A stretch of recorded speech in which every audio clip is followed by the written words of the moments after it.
Hi everyone, my name is Deborah McCallum and I'm here tonight for our Connected Communities session on Makerspaces in Math. First I'm going to start by reading to you the EPFO Human Rights Statement. The Elementary Teachers Federation of Ontario is committed to providing an environment for members that is free from harassment and discrimination at all provincial and local federation-sponsored activities, fostering the goodwill and trust necessary to protect the rights of all individuals within the organization, neither tolerating nor condoning behavior that undermines the dignity or self-esteem of individuals or the integrity of relationships, and promoting mutual respect, understanding, and cooperation as the basis of interaction among all members. Harassment and discrimination on the basis of a prohibited ground are violations of the Ontario Human Rights Code and are illegal. The Elementary Teachers Federation of Ontario will not tolerate any form of harassment or discrimination as defined by the Ontario Human Rights Code at provincial or local federation-sponsored activities. Next, I'll read our First Nations, Métis, and Inuit statement. The Elementary Teachers Federation of Ontario acknowledges and thanks the First Peoples of this territory and other Indigenous peoples for sharing this land in order for us to continue our work today. Next, I will read through the EPFO ICT policy statements. 41. Information and Communication Technology. 41.1. That the use of information and communication technology be embedded in the curriculum. 41.2, that adequate funding for information and communication technology within district school boards be included in the education funding formula. 41.3, that education funding be amended to address the evolving nature of information and communication technology and its related professional learning and curriculum requirements.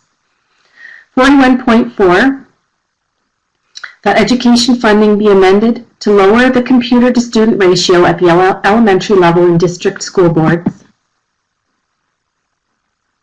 41.5, that every reasonable precaution be taken by district school boards to provide a safe and secure working environment for employees who are using information and communication technology. 41.6, that technical support for the maintenance and renewal of information and communication technology be provided by district school boards. 41.7, that clear, comprehensive written internet and email user policies and procedures be developed by district school boards and be provided to employees, students, parents, and guardians. 41.8, that dedicated workstations, portable and or stationary, for the use of members be provided by district school boards. 41.9, that comprehensive written policies and procedures addressing reporting requirements be provided to members by district school boards. 41.10, that professional support be provided at all work sites for the implementation of information and communication technology. 41.11, that adequate district school board resources be allocated to support technological enhancement programs. 41.12, that members not be required to use their personal electronic devices to complete any responsibilities associated with their assignment. 41.13, that technical resources be replaced and maintained as required. 41.14, that professional support and training for information and communication technology be provided during the instructional day.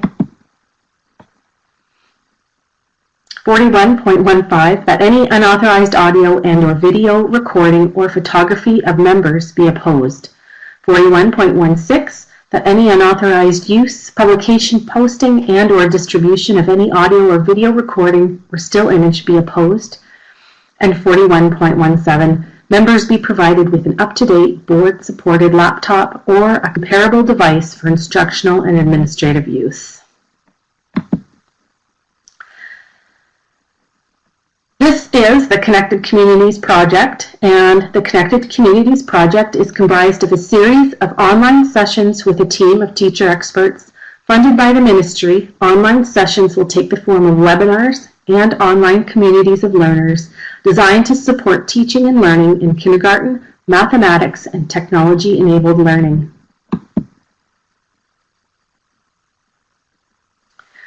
Today, our agenda will go as follows. We'll do welcome and introduction, talk about some norms and collaboration, then we'll talk about defining makerspaces in math, 4 key variables, locating big ideas, going over some of the strategies, assessment, and going deeper, and then we will have a survey. So my name is Deborah McCallum. I have been teaching in the Simcoe County District School Board since 2000.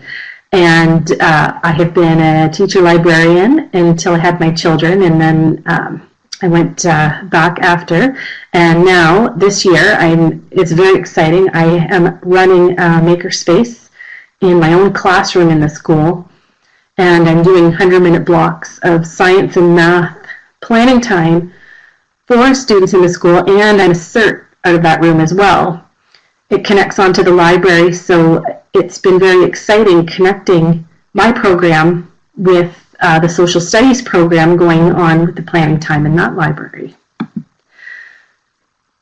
So I would like you to take a moment and post something about yourself on the chat forum that you might like to share with us. I would like to meet you and online and find out where you're from. I'm so sorry to hear that Adobe is cutting out right now. Great, we've got Peel, SCDSB, York Region. Hey, Kit. We've got some experts in here. Windsor. Oh, hi, Kristen. How are you? Rebecca and Melissa and Margaret.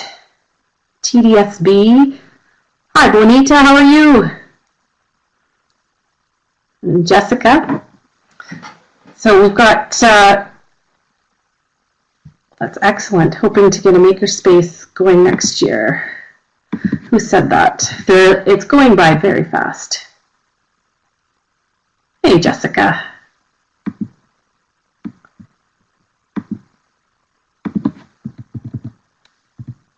Hi, Robin. Nice to meet you online here.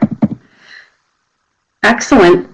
So it's so great. We've got people in different boards and with different levels of experience. That's fantastic.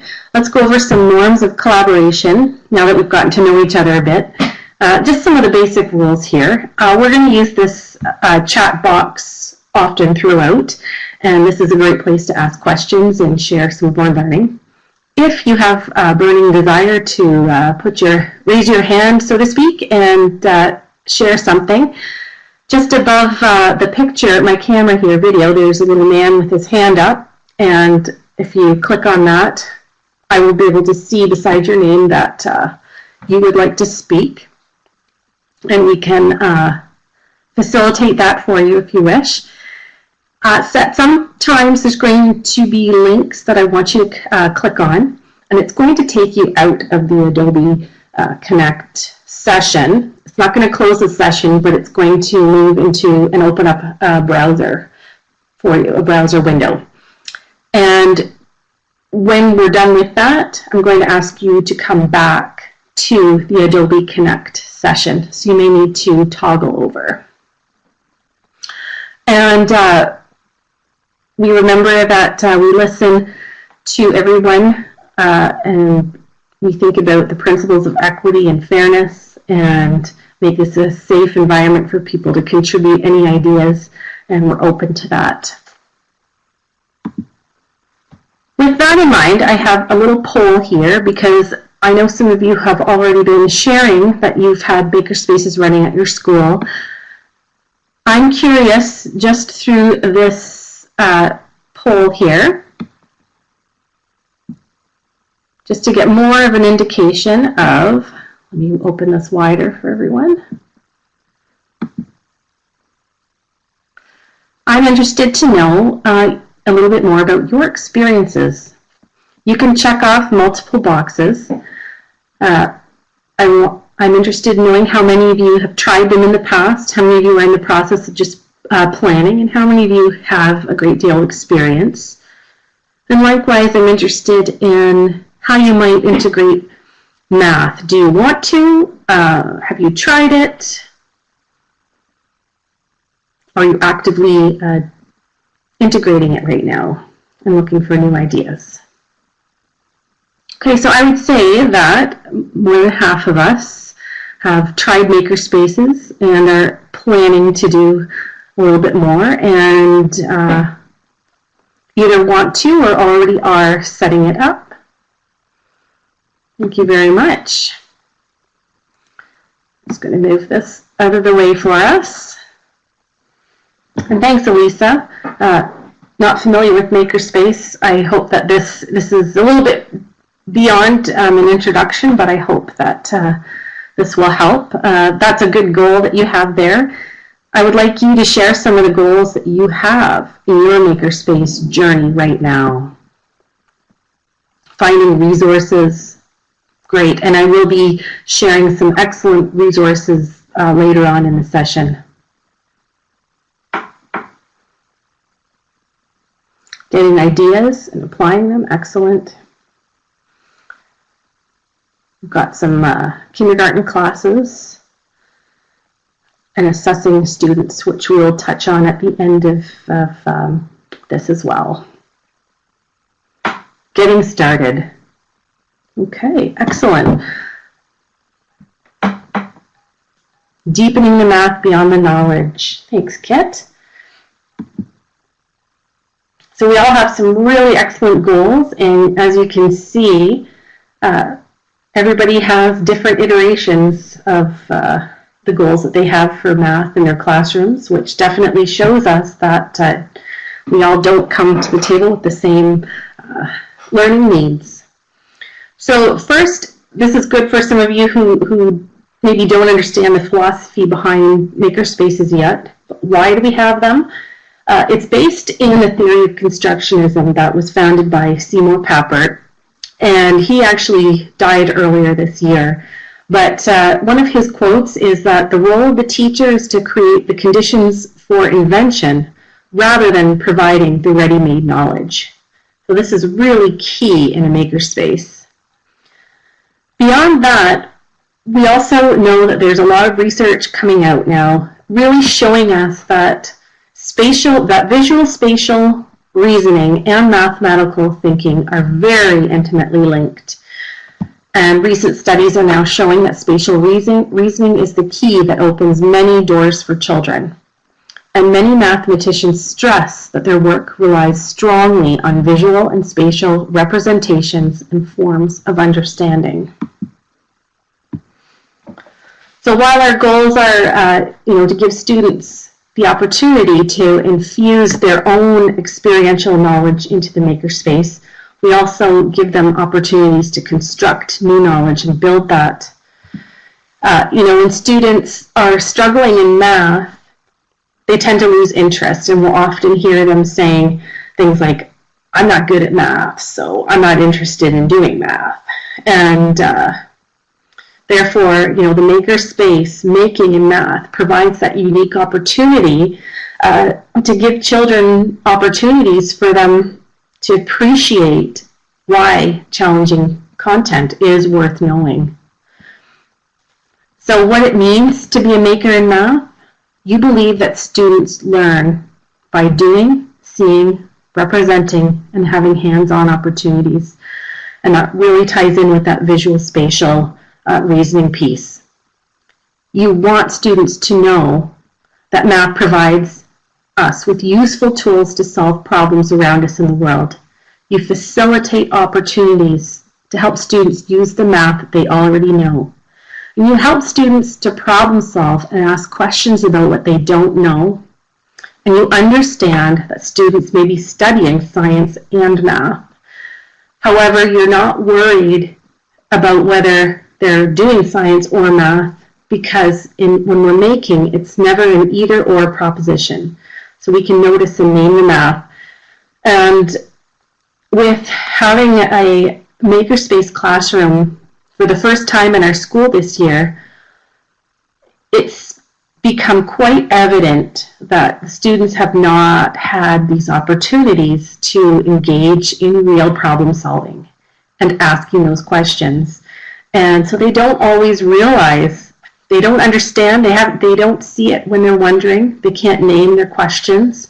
So it's a process, and sometimes when you get started with this, it can feel like the culture isn't yet built, and it can feel very, very confusing and chaotic. So it does take time to build that and to think about that when you're setting up your program. So while making is not necessarily high-tech, I have this part of a video here that is actually very excellent in explaining how putting that coding into the math curriculum. So what I would like you to do is to click on this link. I'm going to put it in the chat box for you as well. But this is going to take you to a brand new window, and you're going to open it and watch it for about 2 minutes and 20 seconds. When that 2 minutes and 20 seconds is back up, I'm going to call you back. And while you're watching it, if you can think about some of the things that you are hearing in this that is relevant to math in the Makerspace.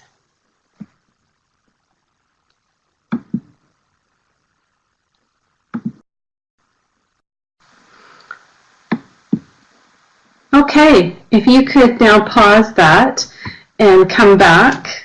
You're certainly welcome to see that video in its entirety later.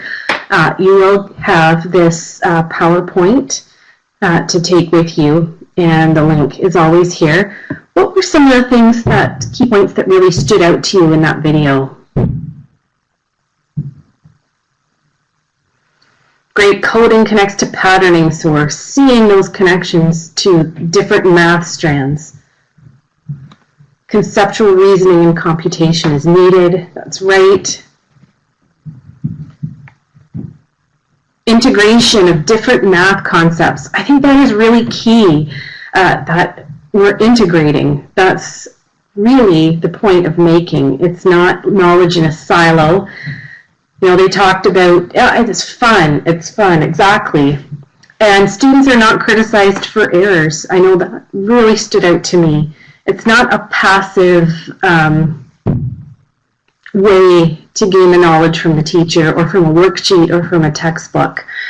And as well, there's instant gratification as well. And I think in that sense, when students are not criticized for errors, they have that instant gratification, we're demonstrating a lot of equality here.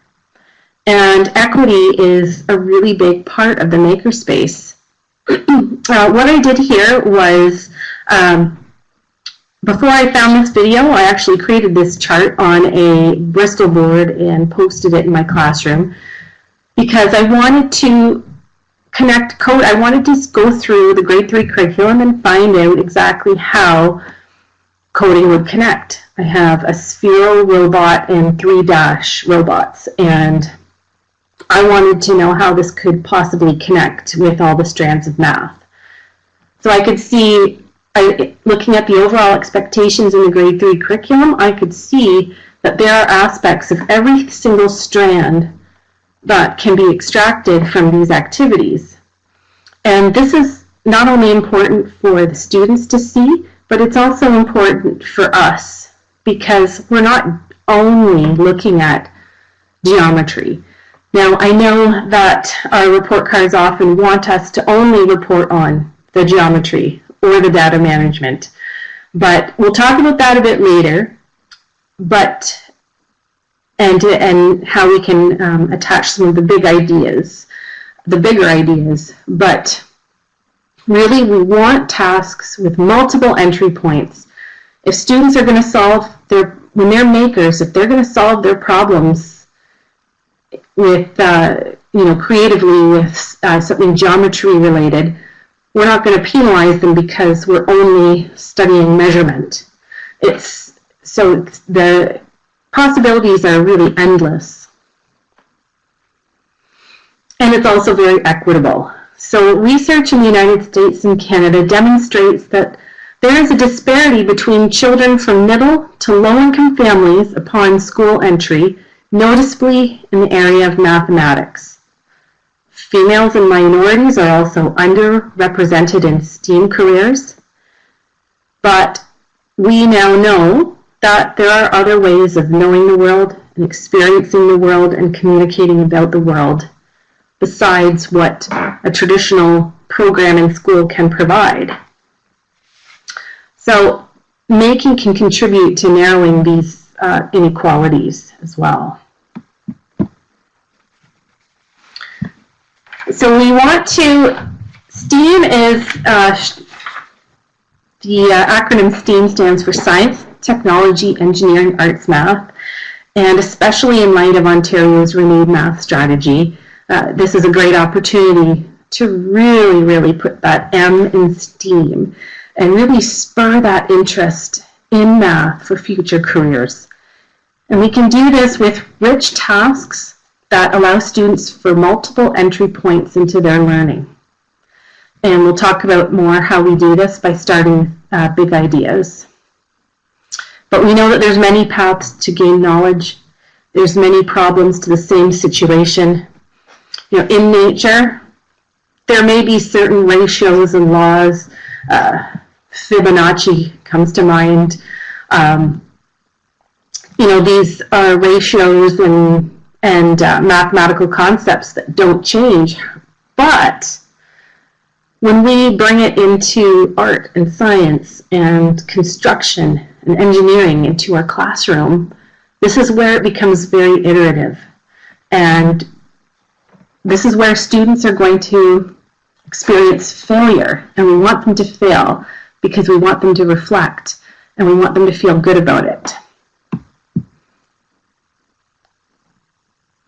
So what I did, I actually I actually started doing this in the last week. I started looking up job opportunities in the world and seeing how they connected with STEAM-based skills, but also math. What I would like you to do is I'm going to post this right in the chat. You're going to leave here for a moment to look at this. It's a blog post I did, but I want you to scroll down to the part in blue because that's the actual job position. And if we look at this post, this is a bridge design technician through the Ministry of Transportation right here in Ontario. You can see what the salary is. Are you looking for a new challenge? Would you like to apply your knowledge of civil engineering technology and computer abilities in a new way? Consider this opportunity in structural design while contributing to the safety of Ontario's transportation system. What can I expect to do in this role? And I just thought this was excellent. I went through and I put in bold some of the things that really stood out. The math through this entire position here. Prepare scale drawings depicting bridge details and materials. Reviewing plans. Geometry information. Quantity, calculations, cost estimates. Okay, interpreting the standards. Inspection of simple structures. Now, the science and math that are interweaving through this are very, very rich and provide a lot of opportunities. How do I qualify? And these next few sections were just so rich. You can see that it is not just, math is naturally very integrative with other subjects and ideas. They have to have not just the basic knowledge and skills of bridge design. Students need, you need to have communication skills, research and project planning skills, and computer skills. So if you want to come back to this webinar right now, I want to pick your brains a little bit and think about what kinds of math did you extract from that posting, and what other subjects and learning skills are integrated into this.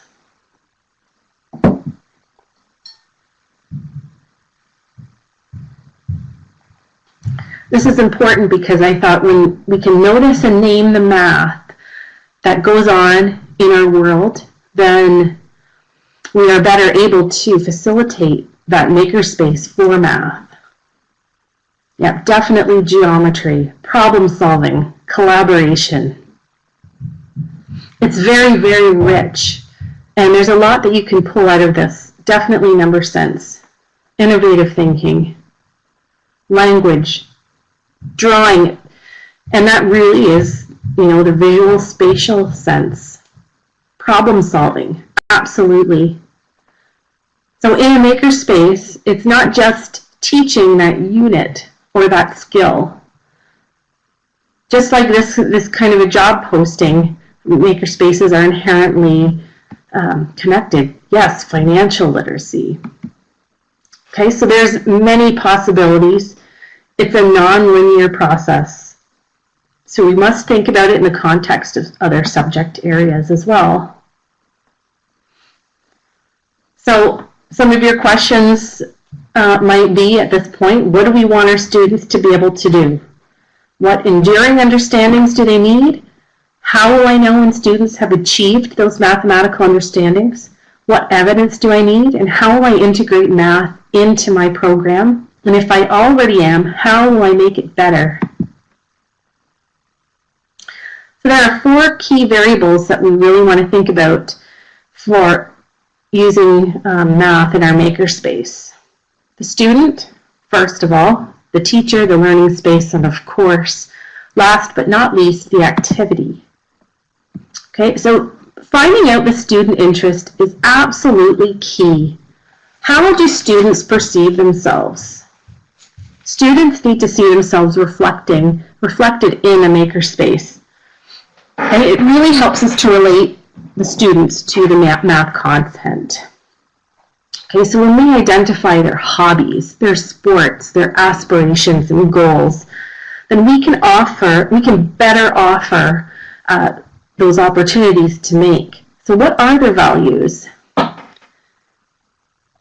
use a very basic example that most of us, we assume that most kids love Lego and have Lego at home, and therefore it just makes sense to have Lego at school and help them use these familiar tools to build.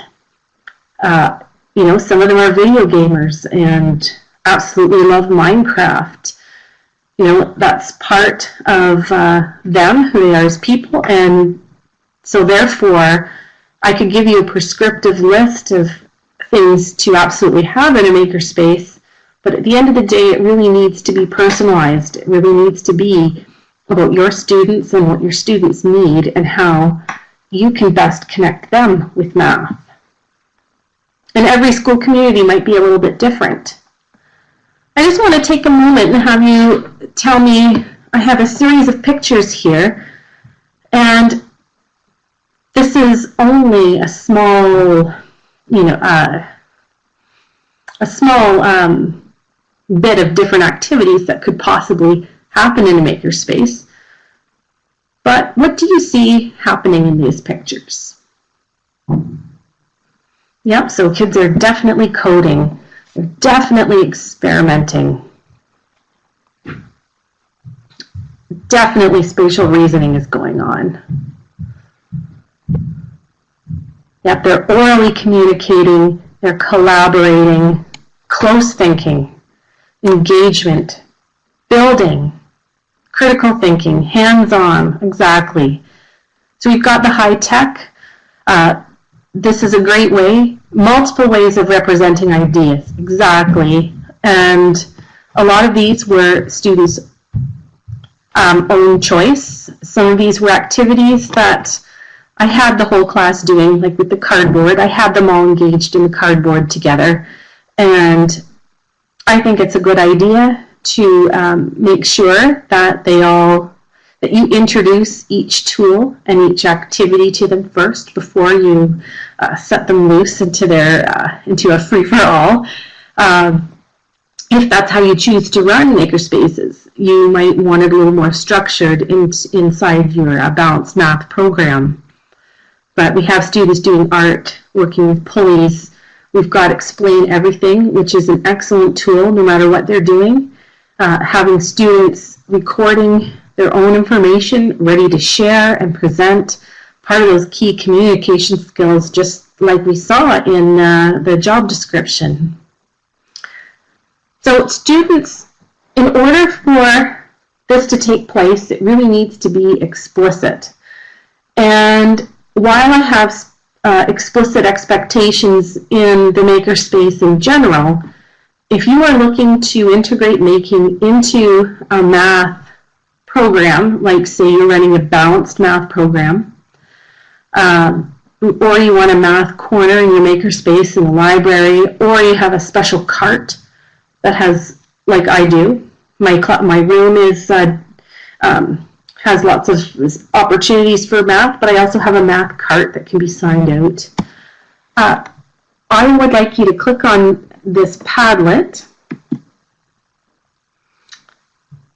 and I'm going to post it right here for you. Padlet is a great tool that you can use in the classroom when you have your minds on before you send them off to do their making. This is a possible brainstorming tool that you can put it up on a smart board. Students can participate with their own devices. And if you click on the screen,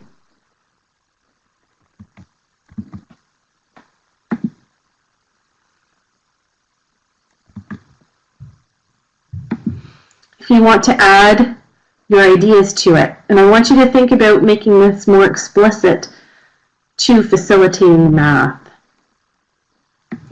So we have a regular math instruction. We can think about what that looks like. And then we can think about what our role is in the math makerspace.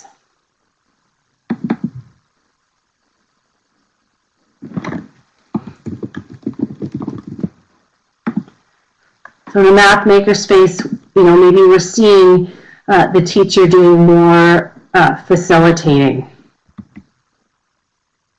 and the students are really leading the show. I'm not sure if you've opened the link. Regular math instructions, sometimes it looks like, maybe you have a mad minute. Maybe you have a worksheet. The teacher tells you what to do and you go and do it. In the Makerspace, you're really letting go of a lot of that control. Yeah, much more collaboration in a Makerspace, a lot more. And I really love the example that one of my grade 1 students, in fact, recognized. They said that it's like being on a construction site. We might not all be doing the exact same thing, but we're all working together toward our common goals. Okay, so this is an activity that you can also do with your students to help really get their minds on and help them start to understand what it's like to be successful in a math makerspace. Okay, they need to know that they are supposed to be asking lots of questions. They're supposed to be failing. They're supposed to be reflecting. They're supposed to be thinking about what they're thinking about. And they have these questions that crop up.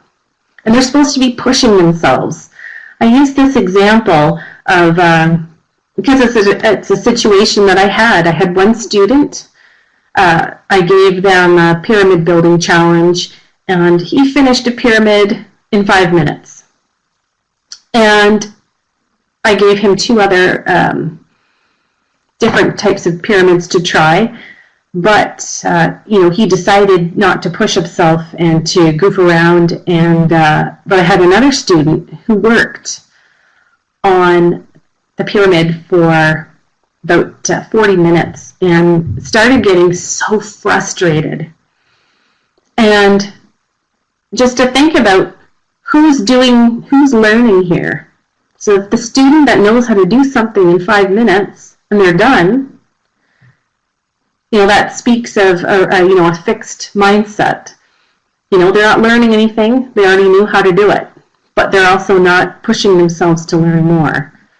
But I had to point out to the class that just because you struggle with something for an entire period even, or an entire block, it doesn't mean that you learned less than someone else who finished earlier, because the person who struggles may be considering a lot of other questions. So that is really important. And so those agreements really need to hit home with the students so that they can feel a connection to that work. Okay, so this is definitely not business as usual. I'm not going to send you to this Padlet right now, but because it's very similar to the last one. But we're just thinking again about the differences between regular math instruction and facilitating math makerspaces. One is going to be much more prescriptive than the other. So we start thinking about our learning space. How will we organize our learning spaces that encourage making and learning in math? And let me just see here. The concept that if we already know something that we are not learning is crucial for educators and students. Yeah, thank you for highlighting that, Kit. I think that's just really true. It's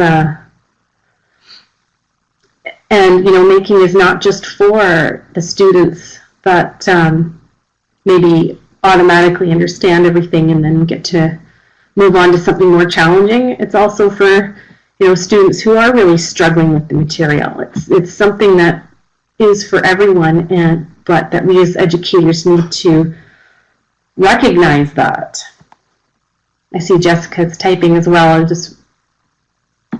I'll move on when it comes up. I can't wait to see what you guys are writing. When we're thinking about our math, you're right, math is not always about reaching a final answer. The process is the key. That's exactly right. I say to the students, I'll put to them this example. If you were in engineering and you had to have your bridge built by this time, but you knew you had mistakes that you needed to fix, what's more important, fixing those mistakes and struggling with it, or meeting that deadline at all costs? And that really fits with the growth mindset as well.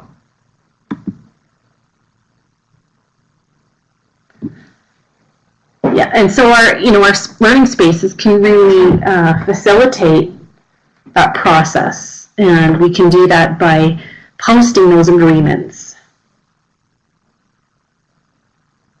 Yeah, we always perceive that we don't have the time, but we need to get out of that mindset that learning is not happening if things aren't finished by that time. So make sure you have really good visual supports in your math makerspace. Help the students notice and name what they're doing, because in order for making to be successful in math, there does need to be a lot of reflection that happens. And when they're reflecting, and I'll talk about this a bit later because I use something called a make book. I call it a make book. It's like a wonder journal, but my students liked the term make book, so that's what we called it. But they each have their own book, and I organize it like a 3-part lesson, which I'll share it with you later. But this is where they can draw their ideas, put their initial thoughts, ask their questions, doodle if they need to, and complete their final reflections as well. But in order to do that, they need to see the vocabulary. I don't tell them the vocabulary.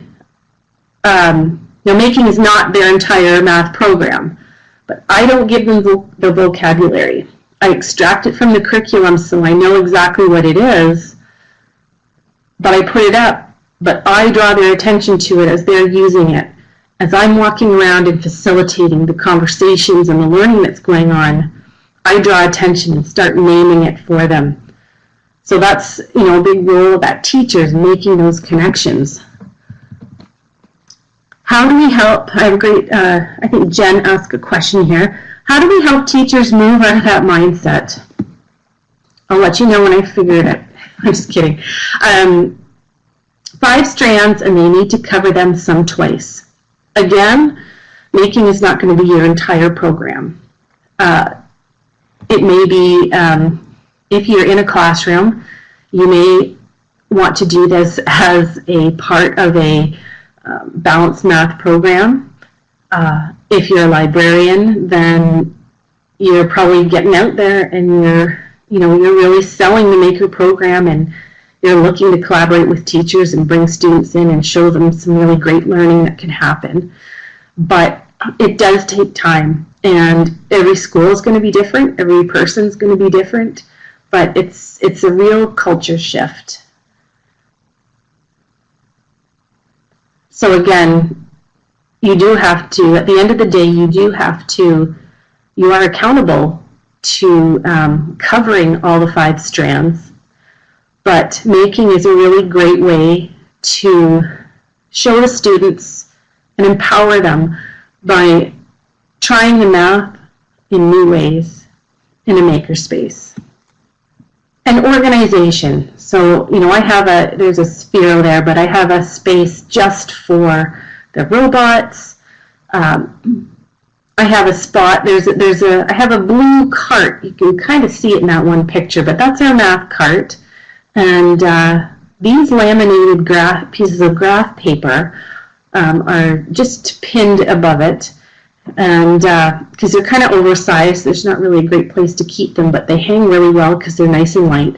They have been so fantastic. And again, this is just an idea that I made, just like what we want the students to make. We, based on what our needs were.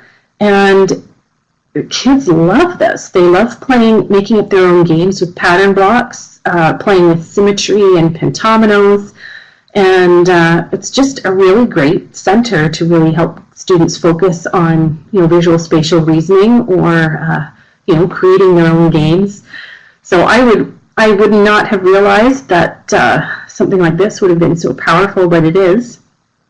You always want to make sure that you have a space for unfinished student work and finished student work, because in a makerspace, as we spoke about before, things are not going to be finished right when the bell rings, and if it is, we still might need a spot for it. I put these sewing measuring tape strips, and I tape them along the side of this big rug, and then every 30 centimeters, I just had some students help me tape it across, and voila, suddenly we have a really awesome coordinate grid that ties in with science, math, and social studies. And when students code their Dash robots, each block is 30 by 30 centimeters.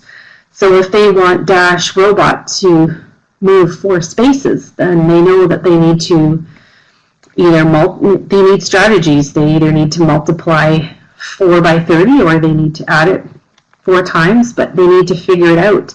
And they can show how they did that or explain how they did that on Explain Everything on their iPads or in their make books. They can draw it and label it, really helping with that. And drawing the maze, I always have them draw the route that they took. Just really focusing on that visual spatial reasoning.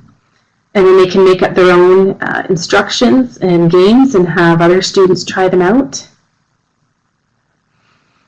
So in terms of resources, you want to identify what you already have. You want to ask parents, community, and beyond for supplies. And also know that you can make your own manipulatives with the students. Feel free to take one ruler and make a new ruler out of a piece of wood. Allow students to bring manipulatives from home. Feel free to go out into nature and collect rocks for various purposes. Really allow that to be connected with students. Use technology that you already have. If you don't have money for coding robots, most of the coding apps on our iPads are free. Code.org is a great place to go to on your Chromebook or laptop and Scratch to begin to introduce students to the concept of coding. And materials, we're gonna touch on big ideas in a moment, but you're gonna want the materials and manipulatives that meet those big ideas as well. And from experience, the more the better. If you only have several items and you're trying to do something with an entire class, it's going to make it very difficult, because if students are waiting around too much in their groups to try out a manipulative, that's when they get bored, that's when behaviors start happening. So you want to really plan accordingly, and if you don't have enough, then consider working and training in small groups or training certain students and then building that capacity. Okay, but low tech is very approachable. So if you know that Lego is a big value to these students and you're doing something really great at school, you know that they can go home and maybe they've learned something really great about building and they can apply that to a new idea they get and feel inspired to work on it at home. So low tech is very approachable, and it doesn't need to be high tech for it to be high quality for math. And this is a very important point. When we're designing our math activities in the spirit of making, it's experimental, it's evolving, it's iterative. And when everybody, for instance, when everybody is, say, building a bridge, say they're doing a bridge challenge, and you've talked about different shapes and different materials, and they can see each other. If they're all given the same challenge, they will be able to see each other all coming up with different iterations of the same idea. That is really good for them to see. We're not all filling out the same worksheet that needs to be the same and handed in. But one thing that I will say, if you really want it connected with math, it's okay to not have it just as a free-for-all. Sometimes it's good to let them just run and be free with it, but it can still be iterative and experimental and evolving when they know the success criteria. So make sure that they know what looks good and what they need to be doing, what's going to help them be successful. Make sure that they know that, what vocabulary they need to use. And I'm not going to spend too much time on this, but if you look at these pictures, these are just some of the ideas I was going to have you notice and name the math.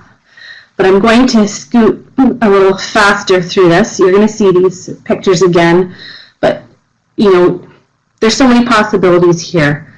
The student building with the cardboard boxes. You could talk about area or perimeter. The boys with the Lego here, they're sorting according to different attributes, and they were just naturally doing that for what they were planning on building with that Lego. So I thought that was excellent. I can go and I can help them to notice and name the math that they are coming up with right there. Okay. So we really want to identify those big ideas in math. That's what we need to focus on when we're making, and not the trivial aspects. Because then we can start moving students, as they're ready for it, towards the techniques that are going to make them successful. The problem-solving strategies, the questioning. What I did here is I pulled out the big ideas. For me, I was thinking about this in terms of my grade 3s. So I was extracting these big ideas. And more specifically, in geometry and spatial sense, I was thinking about the big idea of location and movement. So what I did, and what you need to do, is turn it into that essential question that you want students to know.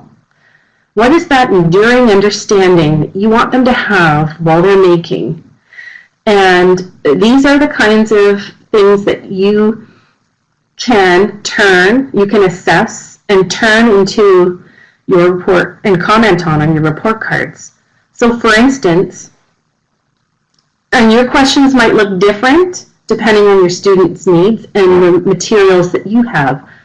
I was very interested in figuring out how to use Dash. So I wanted to know what kind of words can we use to describe where Dash robot is in relation to other structures.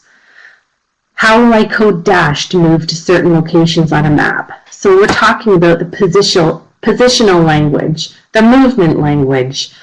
We're touching on science. We're touching on math, and we're actually touching on social studies because they're also studying Canada in their social studies unit. So as John Dewey said, you're giving the pupils something to do, not something to learn, and the doing is of such a nature as to demand thinking that learning naturally results. You may have learning centers, design challenges, prompts. Maybe you run it in a Genius Hour or project-based learning with the whole class. Here are some other ideas that I'm quickly going to go through because I see time is running out. Coding, Minecraft, beading, knitting, sewing, art, straw beads, jewelry making, Lego, origami, block building. And again, you'll get this, but here are some ideas that I just came up with for making. And you can do the same thing. And I'm sure looking at these activities, you can notice and name the math and connect it to the strands in your curriculum, connect it to the enduring understandings that you want your students to have. So if you have Cuisenaire rods, tell students to construct that shape that will equal a certain number. Give them challenges. Do First Nations beading activities. Do a Lego challenge. Tell them they need to use only 20 pieces, 4 colors, and design a structure that shows 3/4. So these are examples of things that they can play with in the centers, in addition to then after that, designing something else. Okay? Connect a makey to an iPod. Use it to drive your Google Street View. Tell them, figure out what their location is, 1.3 kilometers from their current location. Right here are some excellent links. I highly recommend these links. Instructables is fantastic. There's a lot of how-to activities for math here. Engineering is elementary, natural connections to math here. Really excellent. This is a wonderful site as well. These are looking at cultural designs around the world and how those cultural symbols are built on math and computing principles. I've curated them into 2 of these other links, and once again you'll have this. I'm not going to take you to them now because we are almost out of time.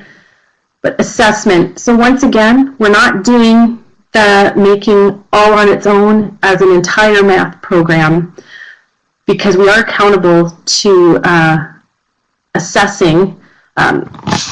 If you can figure out how to do that, let me know, because that would be fantastic if we could. But we do need to check off all the boxes. So we're triangulating that data. We're using those make books. We're really looking at assessment as learning and really looking at that process over the product. We can connect it with products and other projects and other learning as well. So we're really triangulating that. This is a template for you. I made this template. It's a 3-part lesson. Feel free to print it out and use it as you wish. There's a mini lesson So you might do a mini math lesson with the students, maybe a lesson with the materials, or a lesson on safety, or demonstrating something new to them, going over strategies. But then you're going to give them the minds-on, the big ideas and the essential questions. And then the action is when they're going to branch out into the making, whether it's in centers or whether it's a whole class. And then you always want to leave time for them to clean up, and you want to leave time for them to come back and really culminate that together, reflect as a class, share together, finish the make books. This is how I've found it to be very successful in my math program. So as we put that together, we have run out of time, but I want you to think about, I would be curious to know if you have different goals now at the end of the webinar than you did at the start, and what you think based on what we talked about today, what your next steps are going to be. And then if you'd like to go deeper, you can join us for another webinar or an online community of learners. It's a 6-week community of practice during February and March, and it will allow members to delve more deeply into webinar topics. And for those that wish to continue to obtain an AQ course, you may do so for another 6 weeks in the online environment from May to June. And there's more information on this flyer here that you can find right on the website. But this is the flyer we have. And then I would love for you to ask all of you if you could please fill out this survey and give some feedback for us to make this better next time.